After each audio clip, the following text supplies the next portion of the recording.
রহমানির রহিম।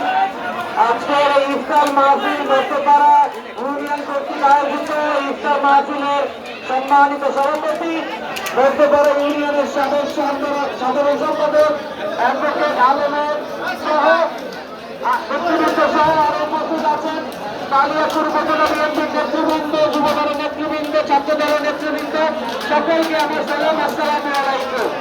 আজকে আমার বক্তব্য বেশি নির্ধারিত করবো না, আমি খালি আপনার মাধ্যমে আপনাদের মাধ্যমে বলতে চাই, আমার বাবা জীবনের দীর্ঘ 70 বছর ধরে আপনাদের সেবা করে গিয়েছিল, আপনাদের পাশে পেয়েছিল, আপনাদের ভালোবাসা পেয়েছিল, সেভাবে আমি আপনাদের পাশে থাকতে চাই, আপনাদের ভালোবাসা চাই, আপনাদের দোয়া চাই।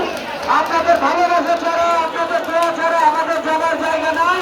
সবসময় আপনাদের পাশে আগেও ছিলাম, এখনো আছি, ইনশাআল্লাহ ভবিষ্যতে থাকবো।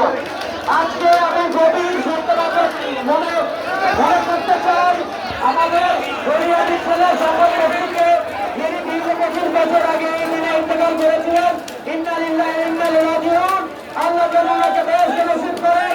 কালিয়াকুরের পক্ষে আরেকটা সফল ব্যক্তি হবে কিনা আমি জানি না, আমরা সকলের সফল ব্যক্তির কথা মনে রাখবো এবং ইনশাআল্লাহ ভবিষ্যতে কালিয়াকুরকে আমরা সাদরে বাগান করবার চেষ্টা করবো।